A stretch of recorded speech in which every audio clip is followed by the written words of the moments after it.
what is your take as a Nigerian, as a parent, and as somebody who is sympathetic to the cause of ASU? Yes, more people have come once again. In Lagos State versus Ojuku in 1986, the Supreme Court urged that once another court is granted or is given, the parties must obey that order. To not come to that court again for an equity or any relief without first complying with the order is amount to what they call affronts to the judiciary or to the court. So in that wise, he who seek equities must do equity. They must resume. That's what the law says. Obey that order. So while pursuing their interlocutory appeal, the main issue is still there. Instead of asking for expeditious hearing of the main suit, I don't see the so-called appeal in that circumstances just to buy time. Because unless the appellate court gives it accelerated hearing, maybe within 2 weeks, it may spend months there. That being attended to. So the best for them is to resume work, and for the federal government at the same time to pay part of the accruing salaries, maybe two months for them as palliative, because an hungry mind cannot do anything. They may resume, but practically they may still be picketing their jobs. So I also want to comment on the unfortunate statements of the nuns, because I don't know whether or not they have been politicized. How can you call that ruling a black market ruling?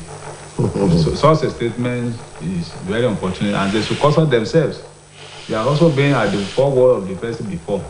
You don't just use language anyhow. Who paid for who to buy what ruling?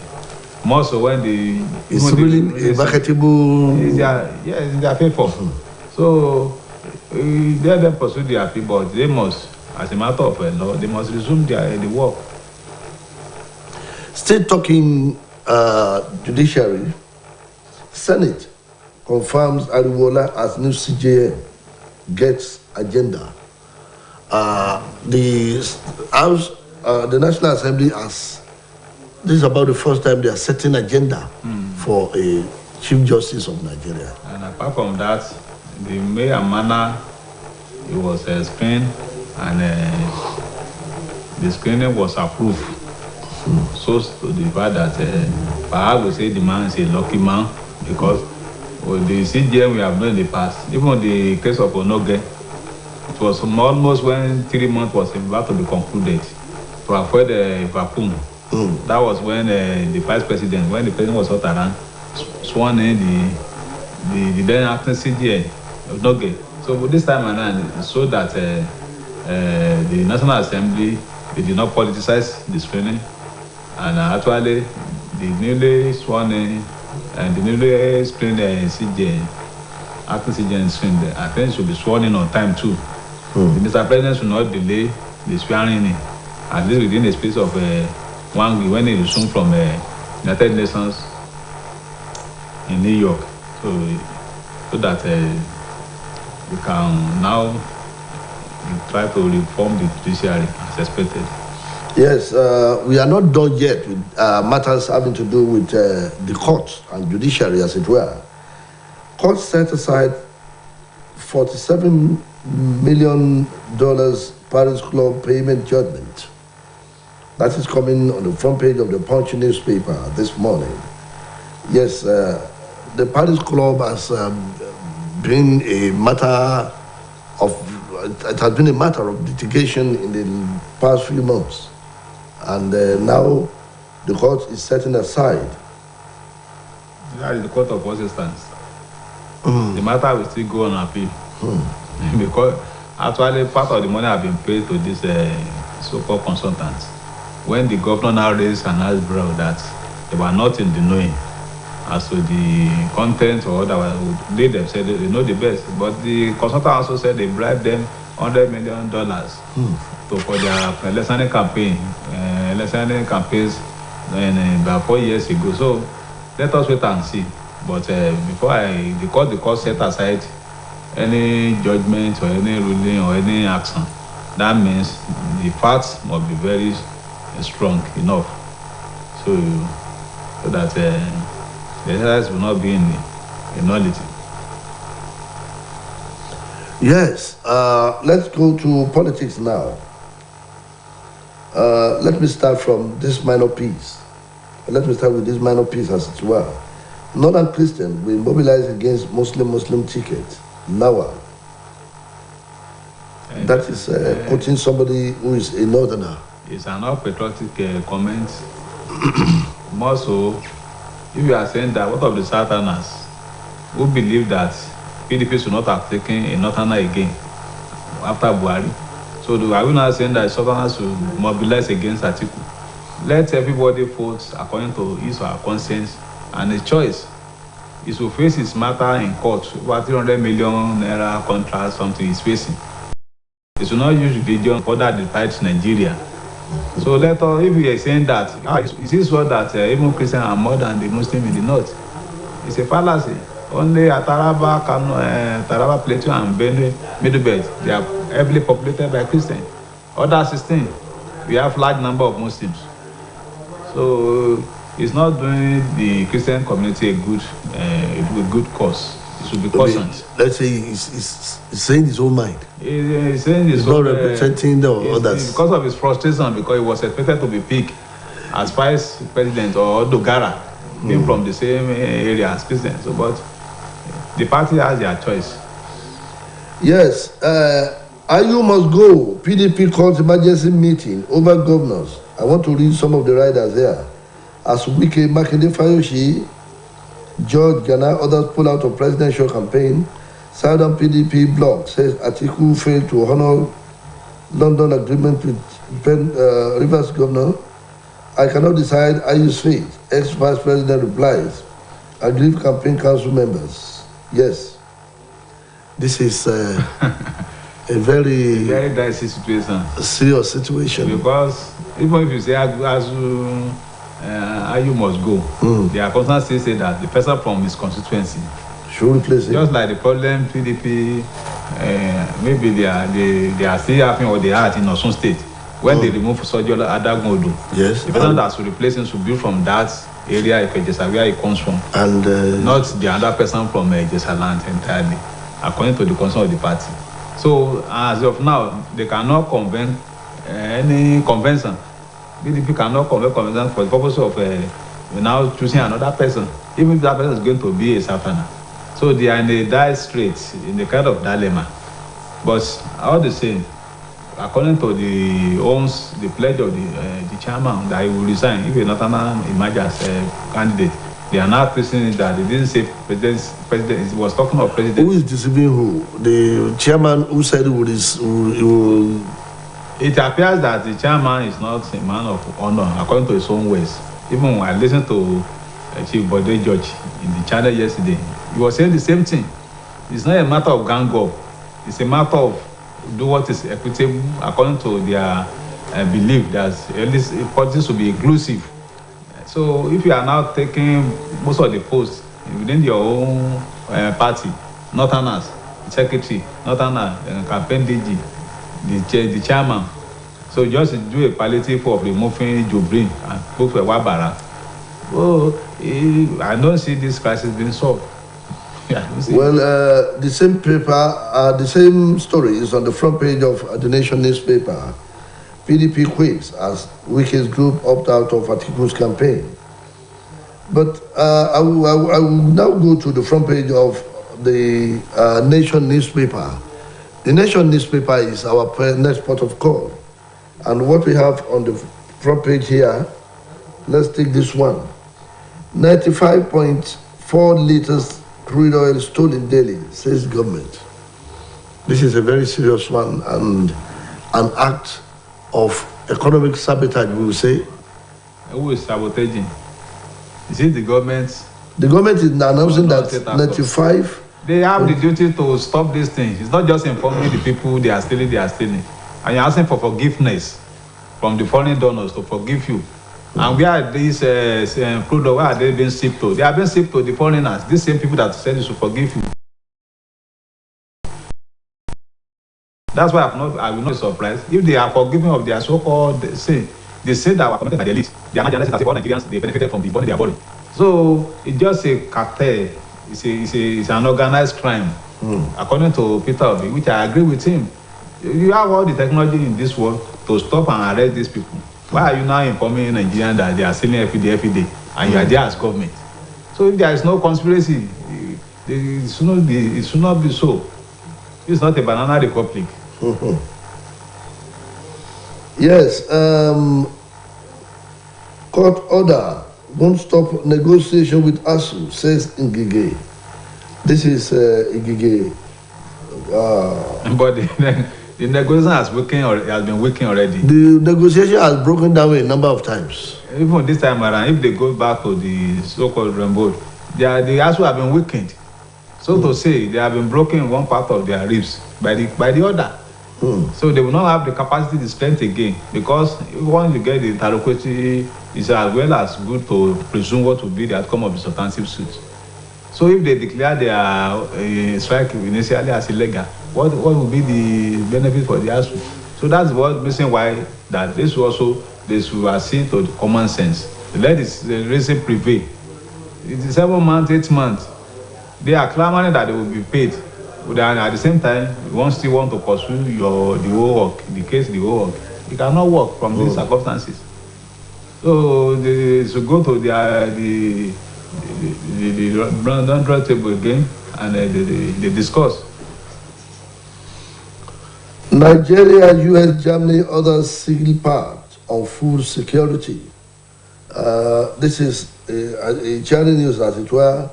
But when it comes to implementation, Nigeria is always lacking. What role are we playing in the so-called food security part? Is it not for us to donate the raw materials when we don't have industry to produce? So we still buy from the Germany in their own reasonable price. So to say, our affordable price according to them. So the best for us is to industrialize, not just to export raw materials.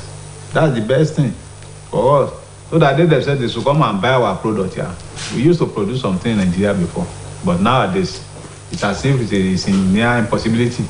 You mentioned it. Yes, we go now to Daily Times newspaper, that is the net port of call. And we want to take this one. UNGA, Buhari will state adherence to constitutional time limits. Says Nigeria promoting democracy, rule of law in West Africa. That is quoting President Muhammadu Buhari. He will state adherence to constitutional time limits. Meaning that he's not going to stay a day longer in office, neither those who are elected along with him. He has no choice, because what the law says. Unless there is any extraordinary circumstances or events, present and clear danger, that's the only area maybe the handing over may be delayed. But even after that, we must have a very strong debate about that and acceptability by Nigerians. So May 29 is very sacrosanct. So he said we leave the legacy of electoral process that is transparent. If that one is going to give to Nigerians, well, it's part of it. It's even the foundation, because if the electoral process is very solidified, it's transparent, well, it will have a lot of consequences on our... Positive ones, for that matter. Yes, the right people will get to power, not the dubious one. Yes. And they are sipping this something to their own partners in crime soil, territory. Now ask them to forgive them of their debt, the debt of the elite. We had to squander our resources. So those are the things that actually cause a kind of social tensions, injustice, when people are not being catered for, despite being the midst of resources. Yes, let's take this one. Bandit kill 5, kidnap 8 in Niger State, here in Nigeria again. Yeah, cannot. And the government has always been telling us through Alhaji Lai Mohammed that the bandits have been technically defeated. Even Now they are rearing their head again. Northern people have warned him to stop demarketing the APC, because it's a reality that even if you have love for the party, you must be sincere enough to admit the challenges we are facing. People that have been killed, even if they are animals, God-created animals for certain purposes. So not on top of human being for that matter. Now the Northern now say that they won't say police. So if you don't have the bandits, so that's why we say there is blessing in everything. Every disappointment, there is a blessing. So now it's this banditry and terrorism that is now forcing them to accept that Nigerians are populated to the extent that this central system of policing cannot take care of our numerous challenges in terms of insecurity. So the best way to go is to allow the regional units to have their own police system and the central police authority just to coordinate. Yes, the UNGA is coming up again, this time around from the front page of the leadership newspaper. From the front page of the leadership paper, President Buhari seeks pardon, debt pardon for Nigeria. It's easier said than done. So debt pardon for what purpose? If you don't have our own sense of good governance, incoming governor will come and they have their own debt accrue. Traditionally, they also go and say, okay, pardon of our debt. So, and these people, they will pardon you, but not just what are the consequences of pardoning? Because when King David offended God, God said, okay, I have forgiven you. But 4 of the children died. That's consequences of misbehavior. So our misbehavior now, the downtrodden are the ones suffering for the consequences of the irresponsible elite. We have people on employment. We have people that are selling their old baby for 500,000, for 200,000. Is it not the consequence of misgovernance? So can the foreigner pardon the consequences? Consequences are natural. So whether or not, if history and generation, the historian, they will write about them. Yes, this one from the leadership newspaper. Epidemic looms as flood unearths 200 corpses in Niger State. 200 corpses were unearthed. Yes, there are so many things that are wrong in terms of how people are buried.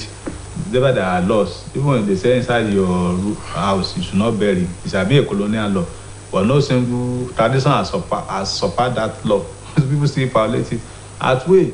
So how can you say I will not bury my loved one in my company, my this? So those are the things. These people that are on earth must have been due to the fact that they were buried at the wrong place, instead of having an organized burial place. But the government is the one to be blamed because it still holds the power to control and to enforce the law. Before we go on the program, let's take this one. Supreme Court short of 8 justices, CJN. Yes. Even they are supposed to have 21 judges of the Supreme Court. 1 judge retired, remaining 13. So that's why it must be done on time. Their workload is just too heavy. So if we do the normal thing, proper thing at this time around, the remaining 8 judges should be appointed, even if more than that, if possible. Considering the fact that on daily basis, they have thousands of appeals being filed throughout the country. So in order not to make them less effective, if they are overworked, they will be less effective. This judgment may not be so sound again. So the boss is at the Mr. President table to do the needful at this point in time. And it's one of the challenges of the new CGN incoming to ensure that he actually press for the appointment of the 8 judges remaining to balance up. Thank you very much, Barrister DBC. It is on this note that we shall be calling it a day on today's edition of the newspapers. On behalf of the executive producer, Akeola Wolabi, and the producer, Oluwatoyin Yusuf, Babatunde Bolatito is my name. See you tomorrow when our colleague will be in the house to to present the program. Good morning.